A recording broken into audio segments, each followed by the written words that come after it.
Hello சுட்டி நண்பர்களே, உங்களை இந்த இனிய அறிவு பயணம் நிகழ்ச்சிக்கு வரவேற்கிறேன். இன்னைக்கு நாம ஒரு சாதாரண நாளுக்குள்ள போக போறதில்ல, ஒரு பெரிய ஜாலியான மாயாஜால புத்தகத்துக்குள்ள நுழைஞ்சு நிறைய புது விஷயங்களை கத்துக்க போறோம். இந்த உலகம் எவ்வளவு அழகானது, சுவாரஸ்யமானதுன்னு தெரிஞ்சுக்க ஒரு சூப்பர் பயணம் போகலாம். ரெடியா? உங்க கற்பனை சிறகுகளை விரிச்சுக்கோங்க. வாங்க இந்த விசித்திர கதை உலகத்துக்குள்ள போலாம். ஓகே, நேரடியா விஷயத்துக்கு வருவோம். உங்களை சுத்தி இருக்கிற அந்த உலகத்தை எக்ஸ்ப்ளோர் பண்ண நீங்க தயாரா? ஃபர்ஸ்ட் கண்ணை மூடிக்கோங்க. நாம இப்போ ஒரு மாயாஜால பயணத்துல இருக்கோம். இப்போ மெதுவா கண்ணை திறந்து அப்படியே மேல வானத்தை பாருங்க. பகல்லையும் சரி ராத்திரிலயும் சரி, அந்த பெரிய வானத்துல என்னென்ன மேஜிக் நடக்குதுன்னு நம்ம எப்பவாவது யோசிச்சிருக்கோமா? வாங்க முதல்ல அதை பத்தி தெரிஞ்சுக்குவோம். நம்ம எல்லாரும் எங்க தங்கி இருக்கோம்னு உங்களுக்கு தெரியுமா? நம்ம வாழ்ற இந்த அழகான நீல நிற உருண்டையோட பேரு தான் பூமி. இந்த பூமி தான் நம்மளோட பாதுகாப்பான வீடு. சரி, பகல்ல நாம ஜாலியா விளையாடவும் ஸ்கூலுக்கு போகவும் வெளிச்சம் எங்கிருந்து வருது? பகல்ல நமக்கு வெளிச்சம் தர்ற அந்த பெரிய பிரகாசமான ஸ்டார் தான் சூரியன். அட, சூரியன் இல்லாம நம்மால ஒரு நாள் கூட இருக்க முடியாதுங்க. அதே மாதிரி நைட்ல வானத்தை பார்த்தா அழகா வெள்ளையா கூலிங்கா ஒரு வெளிச்சம் வருமே, அது என்ன? அதுதான் நிலா. இந்த நிலா நம்ம பூமியை சுத்தி வர்ற ஒரு இயற்கையான துணைக்கோள். சூரியன், நிலா, பூமி, இந்த மூணுமே நம்ம உலகத்தோட பெஸ்ட் ஃப்ரெண்ட். இப்போ நம்ம ஒரு சின்ன நம்பர் கேம் விளையாடலாமா? என் கூட சேர்ந்தே மெதுவா எண்ணுங்க.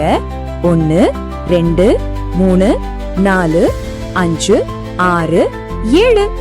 இந்த 7 ஒரு மேஜிக் நம்பர்னு உங்களுக்கு தெரியுமா? ஆமாங்க, மழைக்கு பிறகு வானத்துல வர அழகான வானவில்லுல எத்தனை கலர்ஸ் இருக்குன்னு தெரியுமா? Correct, 7 colours.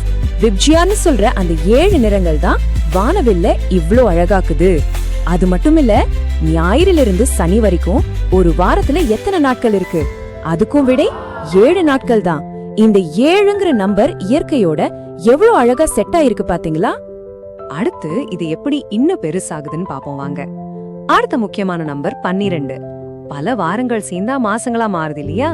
அப்படி பார்த்தா ஒரு முழு வருஷத்துல மொத்தம் எத்தனை மாசங்கள் இருக்கு? ஜனவரியில ஆரம்பிச்சு பிப்ரவரி மார்ச்னு போய் டிசம்பர்ல முடியிற ஒரு வருஷத்துல கரெக்டா 12 மாசங்கள் இருக்கு. ஒவ்வொரு மாசமும் ஒரு புது கிளைமேட்டை கொண்டு வரும். சில மாசங்கள்ல மழை பெய்யும், சில மாசங்கள்ல வெயில் அடிக்கும், சில மாசங்கள்ல ஜில்லுன்னு காத்து வீசும். நம்பர்ஸ் வச்சு நாம விளையாடுற இந்த கேமோட லாஸ்ட் பார்ட்டுக்கு வந்துட்டோம். ஒரு நாள் அப்படிங்கறது எவ்வளவு பெருசுன்னு எப்பவாவது யோசிச்சிருக்கீங்களா? காலையில எழுந்து ஸ்கூலுக்கு போய் விளையாடிட்டு நைட்டு தூங்குறதுக்குள்ள ஒரு நாள் முடிஞ்சிடுது. இந்த ஒரு முழு நாள்ல மொத்தம் 24 மணி நேரங்கள் இருக்கு. இந்த 24 மணி நேரத்துல தான் நாம நமக்கான எல்லா வேலைகளையும் செய்யறோம். டைம் ரொம்ப ரொம்ப முக்கியம். அதனால இந்த 24 மணி நேரத்தையும் நம்ம ரொம்ப யூஸ்ஃபுல்லா ஹாப்பியா செலவழிக்கணும். பகுதி 1, விலங்குலகம். விலங்குகளை சந்திப்போம். வாங்க, இப்போ நாம ஒரு மாயாஜால காட்டுக்குள்ள போய் நிறைய விலங்குகளை பார்க்க போறோம். காட்டுக்குள்ள நுழைறதுக்கு முன்னாடி காட்டு ராஜாவான சிங்கத்தை போல நீங்க எல்லாரும் ஒரு முறை பலமா உருன்னு கர்ஜனை பண்ணிட்டு உள்ளே நுழைவோமா? இது நமக்கு சூப்பரா எதை விளக்குதுன்னா, காட்டுக்குள்ள இருக்கிற ஒவ்வொரு விலங்கும் ஒவ்வொரு விதத்துல ரொம்ப ஸ்பெஷல்.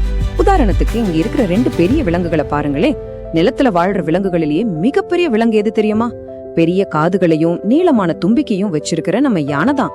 ஆனா உலகத்திலேயே மிக உயரமான விலங்கு எதுன்னு கேட்டா அது யானை கிடையாது. நீளமான கழுத்தை கொண்ட ஒட்டகச்சிவிங்கி தான் உலகத்திலே ரொம்ப உயரமான விலங்கு. பெரிய விலங்கு யானை, உயரமான விலங்கு ஒட்டகச்சிவிங்கி. 2க்கும் உள்ள வித்தியாசம் புரிஞ்சுதா? இப்போ சில வியக்க வைக்கும் விலங்குகளை பத்தி நான் ஒரு சின்ன புதிர் போடட்டுமா? பறவைகள்னாலே வானத்துல பறக்கும்னு தானே நம்ம நினைப்போம். ஆனா பறக்கவே முடியாத ஒரு பறவை பனிக்கட்டிகள்ல வாழுது. அது எதுன்னு உங்களால கெஸ் பண்ண முடியுதா? ஆமா, அதுதான் கியூட்டா நடந்து போற பென்குயின். சரி, அடுத்த புதிர். மணல் நிறைந்த பாலைவனத்துல பல நாட்கள் தண்ணியே குடிக்காம பயணம் செய்ற விளங்கியது. அத பாலைவன கப்பல்னு கூட சொல்லுவாங்க. கெஸ் பண்ணிட்டீங்களா? அதுதான் ஒட்டகம். இந்த விலங்குகள் எல்லாம் இயற்கைக்கு ஏத்த மாதிரி தங்களை எவ்வளவு அழகா மாத்திக்கிருக்குன்னு பார்க்க ஆச்சரியமா இருக்குல்ல? நிறைய விலங்குகள் நமக்கு ரொம்ப நல்ல ஃப்ரெண்ட்ஸாவும் உதவியாளர்களாவும் இருக்கு. நமக்கு தேவையான பல முக்கியமான விஷயங்களை விலங்குகளும் பூச்சிகளும் தான் கொடுக்குது. உதாரணத்துக்கு, பூக்கள்ல இருந்து சேகரிச்சு நமக்கு ரொம்ப இனிமையான தேனை தர்ற பூச்சி தேனி. நம்ம தினமும் காலையில குடிக்கிற சத்தான பாலை நமக்கு தர்ற விலங்கு பசு. அதே போல குளிர்காலத்துல நாம போடுற சூடான ஸ்வெட்டர் செய்ய தேவையான கம்பளிய, அதாவது உள்ள நமக்கு தர்ற விலங்கு செம்மறியாடு. இந்த விலங்குகளுக்கெல்லாம் நாம எப்பவும் ஒரு பெரிய தேங்க்ஸ் சொல்லணுங்க. பகுதி 2, இந்தியாவின் தேசிய சின்னங்கள் மற்றும் நமது நாட்டின் பெருமைகள். இப்போ நாம ஒரு அழகான கற்பனை தோட்டத்துக்குள்ள போய் நம்ம இந்தியாவோட பெருமைமிக்க அடையாளங்களை தேடி கண்டுபிடிக்கலாம் வாங்க.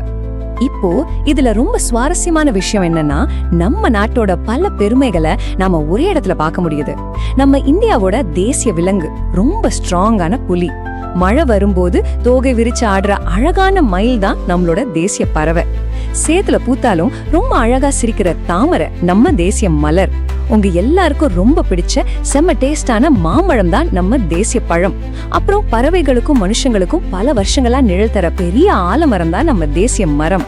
இது எல்லாமே நம்ம நாட்டோட ரொம்ப பெருமைமிக்க அடையாளங்கள். பகுதி 3, பள்ளியும் அன்றாட வாழ்க்கையும். வாங்க அப்படியே விலங்குகள் சின்னங்கள் உலகத்துல இருந்து மெதுவா வெளியே வந்து ஒரு ஸ்டூடெண்டோட சுவாரஸ்யமான அன்றாட ஸ்கூல் லைஃப்குள்ள போவோம். ஒரு குழந்தையோட நாள் எப்படி ஆரம்பிக்குது? முதல்ல குழந்தைகள் புது விஷயங்களை கத்துக்க போற இடம்தான் பள்ளி, அதாவது ஸ்கூல்.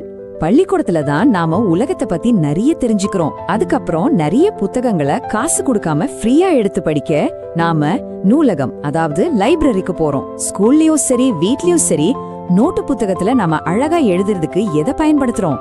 பென்சில். ஒருவேளை பென்சிலால எழுதும்போது சின்ன தப்பு நடந்துட்டா கவலையே வேண்டாம், அதை ஈஸியா அழிக்க நாம அழிப்பான், அதாவது எரேசர் பயன்படுத்துறோம். தப்பு பண்றது சகஜம்தாங்க, அதை திருத்திக்கிட்டு திரும்பவும் சரியா கத்துக்கிறது தான் உண்மையான கல்வி. சோ இதுல ரொம்ப ரொம்ப முக்கியமான பாயிண்ட் என்னன்னா, நாம நல்லா படிக்கவும் ஆக்டிவா விளையாடவும் நம்ம உடம்பு ரொம்ப ஆரோக்கியமா இருக்கணும். நீங்க எப்பவுமே ஆரோக்கியமாவும் ஸ்ட்ராங்காவும் இருக்க தினமும் என்ன பண்ணணும் தெரியுமா? தினமும் நிறைய சுத்தமான தண்ணீர் குடிக்கணும். தண்ணி நம்ம உடம்புக்கு ஒரு மேஜிக் மருந்து மாதிரிங்க. அது உங்களை நாள் முழுக்க நல்லா ஃப்ரெஷ்ஷா வச்சிருக்கும். அதனால தாகம் எடுக்கிறதுக்கு முன்னாடியே தண்ணி குடிக்கிறத ஒரு நல்ல பழக்கமா மாத்திக்கோங்க. நாம ஆரம்பிச்ச இந்த இனிய அறிவு பயணம் இப்போ கிளைமேக்ஸுக்கு வந்துருச்சு. இன்னைக்கு நாம பூமி, சூரியன், நம்பர்ஸ், விலங்குகள், நம்ம நாட்டோட சின்னங்கள், அப்புறம் ஸ்கூல்னு எக்கச்சக்கமான சூப்பர் விஷயங்களை தெரிஞ்சுக்கிட்டோம். ஆனா கத்துக்கிறது அப்படிங்கிறது எப்பவுமே முடிவடையாத ஒரு பயணம். ஒவ்வொரு நாளும் ஒரு புது விஷயத்த கத்துக்கிறதுல தான் லைஃபோட உண்மையான கிக்கே இருக்கு. கொஞ்சம் யோசிச்சு பாருங்க, நாளைக்கு நீங்க என்ன புது விஷயத்த கத்துக்க போறீங்க? உங்களை சுத்தி இருக்கிற உலகத்தை நல்லா உன்னிப்பா கவனிங்க, நிறைய புது கேள்விகளை கேளுங்க. மீண்டும் அடுத்த அறிவு பயணத்துல உங்களை சந்திக்கிற வரைக்கும் தொடர்ந்து படிங்க, தொடர்ந்து வளருங்க. பாய். Welcome to Jnanam TV. Like and subscribe. Watch more now.